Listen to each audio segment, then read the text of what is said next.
Agak-agak umur aku berapa? Nak teka? 15. Berapa? 60 sebelah nu. Tak mari dah lepas ni. Sebelah ni berapa puluh? Dan ingat, siapa tepat ramalan dia, saya akan bagi hadiah buku Resipi Sihat, buku yang terkini. Tak payah bayar. Cepat teka, umur aku berapa? Saat ni 60, 38 pula dah. 55. Cik umur berapa? 54. 58. 64. Alhamdulillah muda lagi. Berapa umur agak-agak? 46, 56. Cik 50. 50. Nuju 4 belalang belakang ni. Saya tengok cik tu tadi kata, duk ambil tangan dalam beg tu. Berapa cik kata umur saya? Yes, 40. Umur saya baru 40. Tuan-tuan kata tua. Bapa ada uban banyak. 60 pun ada. Jadi saya nak cerita, walaupun umur saya dah 40, ceramah tiap-tiap hari, rumah saya, kereta saya. Semalam saya ceramah di Brunei, hari ni Singapura, esok Seremban. Tapi saya tak ada penyakit. Alhamdulillah. Hak tu saya nak kongsi dengan anda pada malam ni. Nak ke tak nak? InsyaAllah. Okey, sebelum tu saya lancarkan derma kot ni. Saya lancarkan derma untuk Masjid At-Taqwa. Kita berhenti sekejap bagi laluan 2 minit. Dan saya nak tuan-tuan menderma pada malam ni. Tak rugi kita menderma. Hak ni ya kita nak bawa jumpa Allah. Duit $500 yang ada dalam beg tu esok buat beli kosmetik, kupu putih. Buat beki kereta 200, beli kupu putih 100. Suami minta 100. Hak 100 kita sedekah tu ya nak bawa jumpa Allah lah, habis tak entah ke mana. Betul tak? Jadi tuan-tuan dan puan-puan, saya nak tanya, Nabi mana yang diuji dengan kecantikan? Tampan. Nabi mana? Yusuf alaihissalam. Nabi mana yang diuji dengan kekuasaan? Yes, Nabi Sulaiman. Nabi mana diuji dengan kaum dia? Nabi Nuh. Nabi mana diuji dengan api? Ibrahim. Siapa yang bakar Nabi Ibrahim? Nama apa? Bukan Zamrud. Zamrud cici ni. Namrud. Nabi mana diuji dengan ikan? Pandai pokok Singapura ni. Tak mau dia jawab. Sebab apa Raja Mari Surau mendengar? Dan Nabi mana diuji dengan kekayaan? Sulaiman kekuasaan. Yusuf kecantikan. Nabi Syuaib. Garu pala belakang dah. Tok guru mati, tak ada nak mengaji.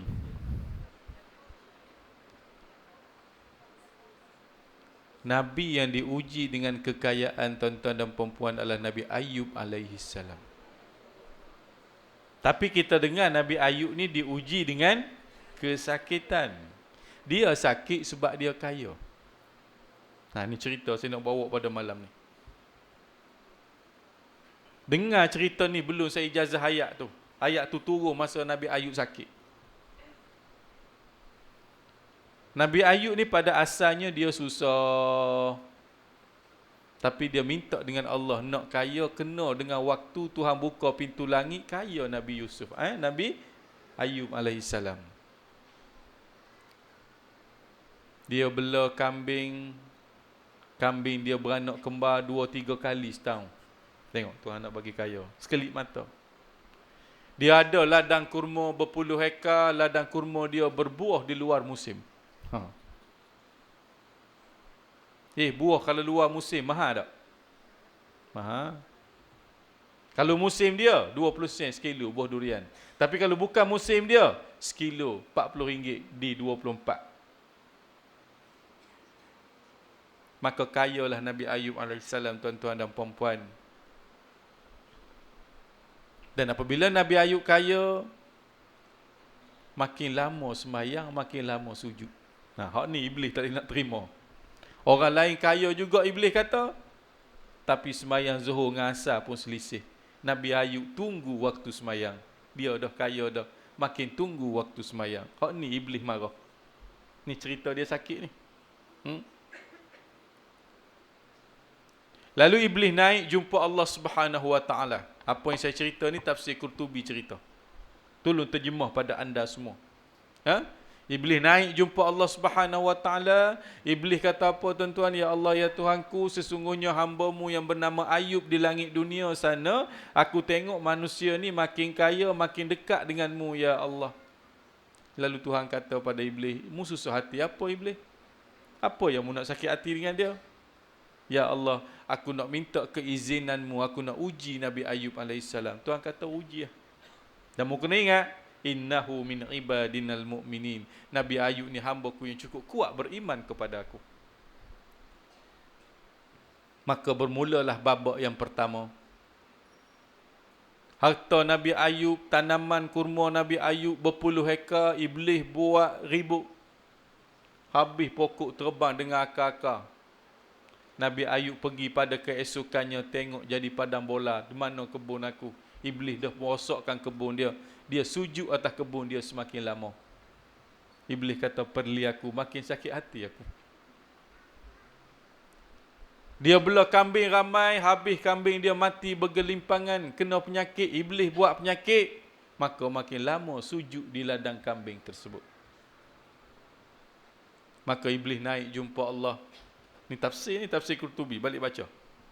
Lalu iblis naik jumpa Allah. Ya Allah, ya Tuhanku, sebetul-Mu kata Nabi Ayub ni makin aku uji, makin kuat keimanan dia. Dan aku masuk jumpa-Mu hari ni, ya Allah. Aku nak uji lagi Nabi Ayub dengan ujian yang kedua, yang mana manusia kena ujian ini akan tumbang keimanan dia. Allah tanya, mu nak buat apa lagi iblis? Iblis kata, aku nak masuk dalam tubuh Nabi Ayub, ya Allah, nak buat penyakit. Faham setakat ni?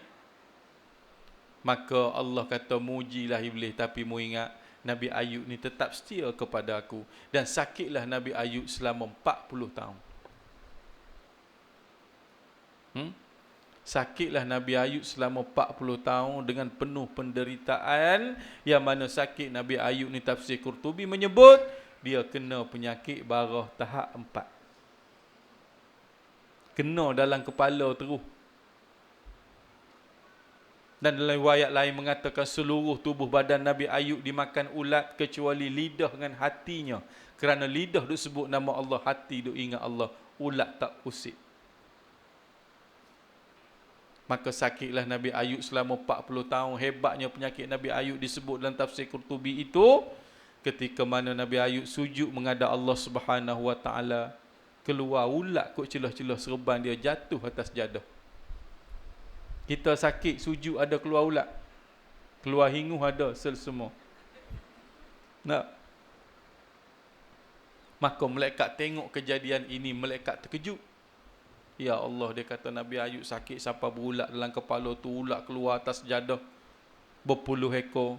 Dan malaikat kata, inilah saat peluang keemasan aku nak tengok Nabi Ayub nak buat apa dengan ulat ini. Dan malaikat kata, yang pastinya lepas ni Nabi Ayub pegang ulat, kenyek, pecah perut dia. Sebab penyakit dah keluar. Lalu Nabi Ayub pun sudah sembahyang, Assalamualaikum warahmatullahi. Assalamualaikum warahmatullahi. Malaikat duk tengok, Nabi Ayub ambil ulat tu tengok. Malaikat kata, pecah perut ulat. Nabi Ayub kenyek. Rupa-rupanya tidak, tuan-tuan dan puan-puan. Nabi Ayub ambil ulat tu, sumbat masuk dalam kepala dia balik, dalam serban dia. Duk kutik seko-seko. Malaikat kata, hei Ayub, mu ni sedar ke tak? Penyakit ni tubik dah pasal apa? Mu ambil bola kepala balik. Nabi Ayub kata, malaikat mu kena ingat makhluk ni hidup dalam kepala aku. Makanan dia, habitat, rumah dia duduk dalam kepala aku. Kalau kata seekor mati atas sejadah ni kekeringan, kelaparan, dia dakwa depan Allah di akhirat nanti disebabkan seekor ulat dakwa aku tak bagi makan dia, aku tak boleh masuk syurga Allah. Nabi Ayub, tuan-tuan. Maka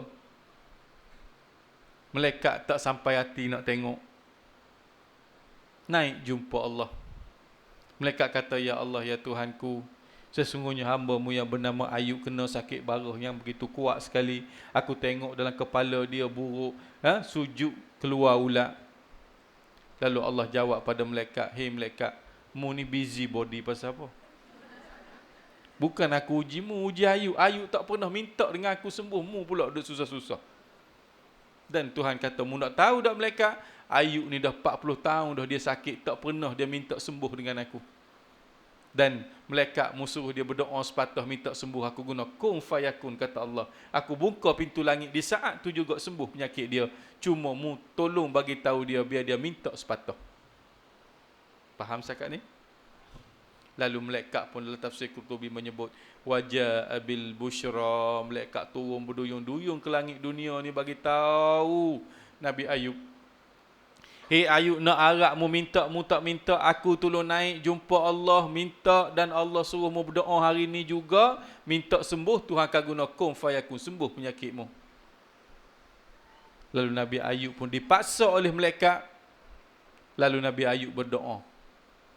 Doa ni saya nak ijazah pada malam ni. Faham cerita dulu. Jangan salin lagi dengar cerita, pada ni saya baca ayat tu. Lalu Nabi Ayub pun berdoa, wa ayyuba idznada rabbahu. Nabi Ayub angkat tangan, malaikat seronok, Ayub nak minta dah hari ni. Nabi Ayub kata apa tuan-tuan? Anni massani yadur. Ya Allah, ya Tuhanku, aku ditimpa penyakit. Allah, malaikat kata, mu duk doa tu lama dah, minta lah Ayub ni, mu mengadu bukan minta tu. Dan malaikat kata, mu minta Ayub, mu tak minta, aku tak beredar daripada tempat ni. Lalu Nabi Ayub sebut 3 patah lagi, wa anta arhamur rahimin. Engkaulah ya Allah yang maha mengasihani daripada segala yang mengasihani. Allah, malaikat kata tak minta juga, puji pula Allah. Rupa-rupa dengan pujian itu boleh menyembuhkan penyakit Nabi Ayub AS. Nak ke tak nak ayat tu? Nak. Sebenarnya doa-doa yang saya dak bagi, ayat-ayat saya dak bagi tu tak payah salin, tak payah tulis. Saya dah bawa buku saya yang terbaru, yang ke-37. Tajuk dia Resipi Sihat, Doa Flora dan Fauna. Yang mana dalam buku ni ada kat toko warisan, ada harga dia tak silap saya $30. Tapi malam ni saya bawa tak sampai pun. Saya bawa sendiri dan saya bagi kredit kepada warga Singapura ni, siapa nak saya bagi tempoh 10 tahun.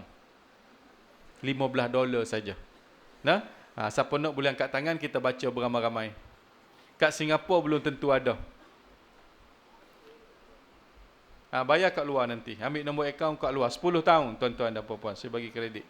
Tolong pas bagi sendiri. Cepat sikit. Doa tu duduk dalam muka surat. Dan seronok mak anda di rumah kalau anda beli, bagi hadiah ke dia. Sebab dia peminat tegar saya. Geng-geng monopos.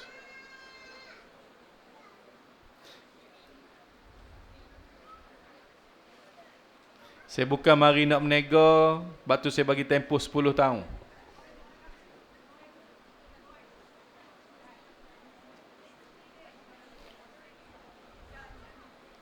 Duduk dalam muka surat 62.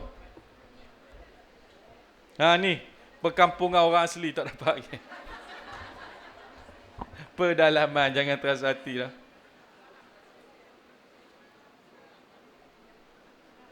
Bayar lepas ni kat sana, tak payah bayar sini.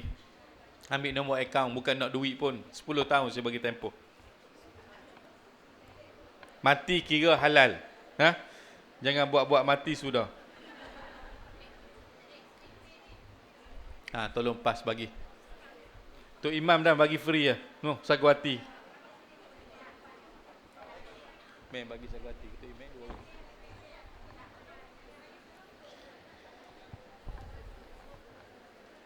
Bayar lepas ni sana, ambil buku dulu, kita nak baca. Doa-doa ada banyak dalam buku ni. Buku surat 62, baca 7 kali dulu. Persendirian, baru saya baca, saya kata ijazah. Jumpa tak? 62, itulah doa Nabi Ayub AS. Tak rugi kita beli buku tuan-tuan, beli makanan habis, beli minuman habis, beli baju, tudung, lusuh. Beli buku kita bawa masuk kubur. Ilmu yang ada dalam buku tu. Al-ilmu yantafi'u bih. Belah ni ada lagi, tolong.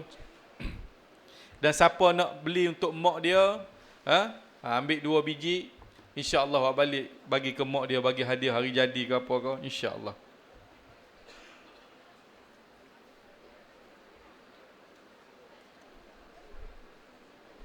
Tu sampai dah tu, angkat tangan siapa nak. Bagi tu imam satu, okey. Nak baca dah ni? Ada lagi yang belum dapat? Bah nak berjalan dah. Tolong angkat tangan tinggi-tinggi, buat gerak macam ni baru dia tengok. Ada buku teks dah ni, nak mengaji buku teks dah ni. Letak tangan kanan dada kiri nak baca dah. Yang belum dapat tolong dapatkan cepat. Saya nak baca biar bergema. Ada lagi dah ni. Boleh tak baca biar bergema? Boleh atau tidak? Boleh. Tarik nafas 3 kali, mengucap 3 kali. Kita baca biar bergema. Ada lagi yang belum dapat? Alhamdulillah. 2-3 orang lagi. Bismillahirrahmanirrahim. Slow tu tak lulu. Saya ijazah ayat ni pada mereka yang mengeluarkan habis suara dia. Wa ayyuba idh nada rabbahu anni massaniyad-dur wa anta arhamur rahimin. Wa ayyuba idh nada rabbahu anni massaniyad-dur wa anta arhamur rahimin. Dan ingatlah kisah Nabi Ayub ketika ia berdoa merayu kepada Tuhannya dengan berkata, sesungguhnya aku ditimpa penyakit, sedang engkaulah sahaja yang lebih mengasihani daripada segala yang mengasihani. Wa ayyuba idh nada rabbahu anni massaniyad-dur wa anta arhamur rahimin. Okey, pejam mata, tarik nafas. Ya Allah, ya Tuhanku, sekiranya aku ada penyakit, muntahkan penyakit itu. Tarik nafas sekali lagi. Dan sekiranya aku tak ada penyakit, campurkanlah tubuh badanku akan antibiotik daripadamu, ya Allah, sebagaimana engkau sembuhkan Nabimu Ayub alaihissalam. Saya baca sekali lagi, saya kata ijazah, tuan-tuan kata saya terima. Boleh? Wa ayyuba idh nada rabbahu anni massaniyad-dur wa anta arhamur rahimin. Okay, saya dengan nama Allah tuan-tuan mengijazahkan ayat Nabi Ayub pada tuan-tuan dan puan-puan untuk kesihatan dan untuk antibiotik kerana Allah Ta'ala. Alhamdulillah. Lipat muka surat tu, mudah nak cari kat lagi.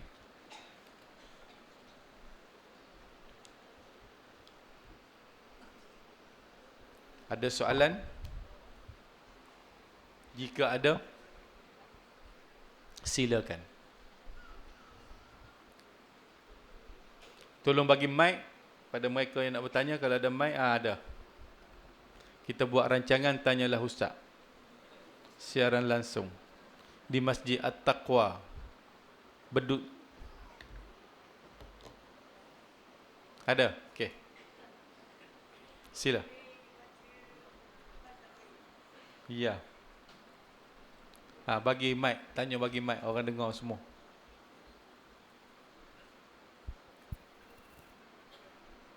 Ni rancangan apa? Tanyalah Ustaz. Berlakonglah ni. Tes.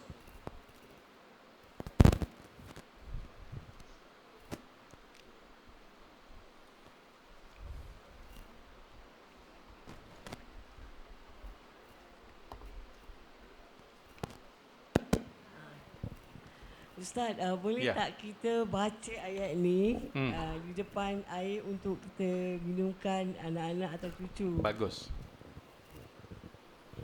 Dengar soalan dia. Boleh tak baca ayat ni pada air, dan ayat ni nak buat lagu mana, nak amal Ustaz? Tu soalan dia. Untuk kesihatan kita, jangan lupa setiap kali lepas sembahyang 5 kali sehari sudah berzikir semua, letak tangan kanan kat dada kiri. Sebab apa letak dada kiri tuan-tuan? Jantung. Baca sekali seduk. Niat ada penyakit, muntah tak ada penyakit, jadi antibiotik. Satu. Yang kedua Ustaz, kalau orang lain sakit nak buat lagu mana? Nak pegang kat dada dia? Tak payah, baca pada air 7 kali. Tak ingat Ustaz, buka buku, tak ada masalah. Lama-lama ingatlah tu. Kalau setahun mu tak ingat lagi duk buka buku, buka orang tu jin. Dia ni baca 2-3-4 hari dia boleh ingat dah, kalau orang tu betul-betul nak ingat. Baca pada air, tiup, insya-Allah bagi dia akan sembuh dengan izin Allah. Ada soalan? Sila. Apa saya nak cepat? Parking sekat 10.30. Nak makan lagi, tuan-tuan duk menilih Helio dah lapar ni. Aku pun lapar juga.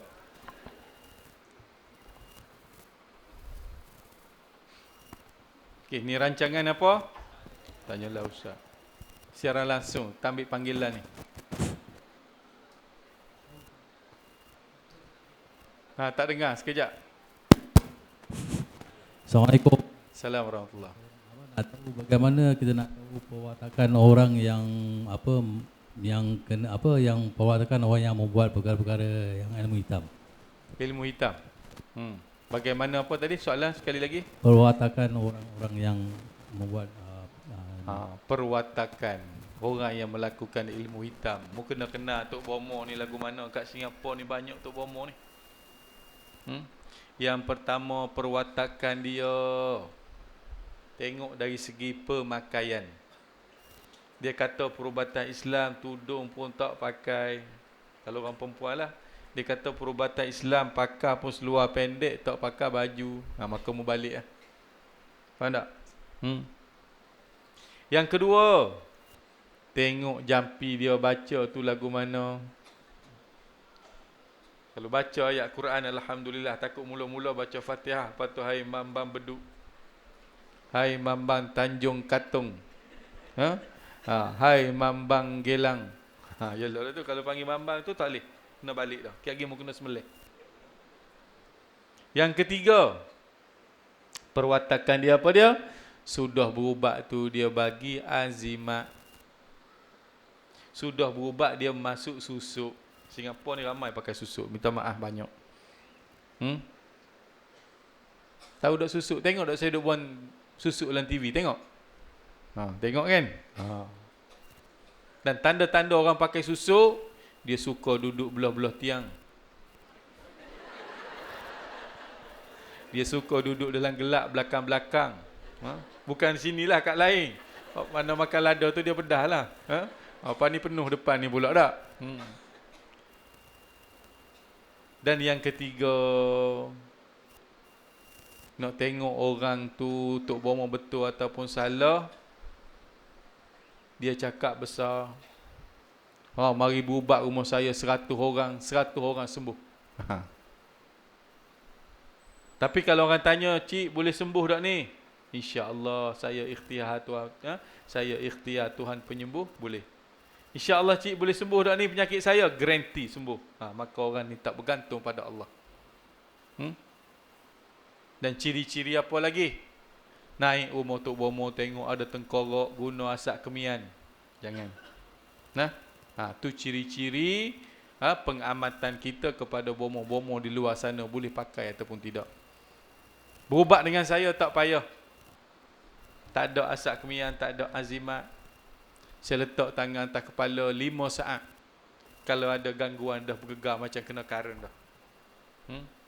Dah bergegar macam kena karen dah. Saya yakin malam ni ramai yang nak berubat. Betul tak? Anak degil nak berubat, suami duk nak kahwin seorang lagi, nak ambil air jampi supaya tak jadi tak? InsyaAllah. Okey, soalan seterusnya. Okey, sila cik. Tanya, tak tanya rugi. Tu dulu. Soal jawab ni. Assalamualaikum Ustaz. Assalamualaikum warahmatullahi. Saya ada soalan bagi adik yang mengenepikan keluarga. Adakah ada doa yang mustajab untuk keluarga yang mengenepikan keluarga lah, adik? Okey. Dia sihir ada 9 jenis. Ni nak makin hangat ada perbincangan ni. Sihir ada 9 jenis dan salah satu daripadanya adalah sihir tafriq. Dia panggil sihir perceraian. Sihir perceraian pula terbahagi pada banyak. Perceraian suami isteri, perceraian adik-beradik, perceraian syarikat, perceraian jiran tetangga, perceraian sahabat handai. Maka dia duduk dalam perceraian adik-beradik. Kebanyakannya sebelum kahwin okey, lepas kahwin nak balik di rumah pun tak boleh dah. Isteri kata jangan balik, maka tak balik. Maka bila kena sihir ini, maka penawarnya ada dalam surah, ni ubat dah ni, dalam surah Al-Furqan ayat 23. Kita boleh baca ramai-ramai tak? Tak tangan kat dada. Mundur dia tanya. Bismillahirrahmanirrahim. Wa qadimna ila ma amilu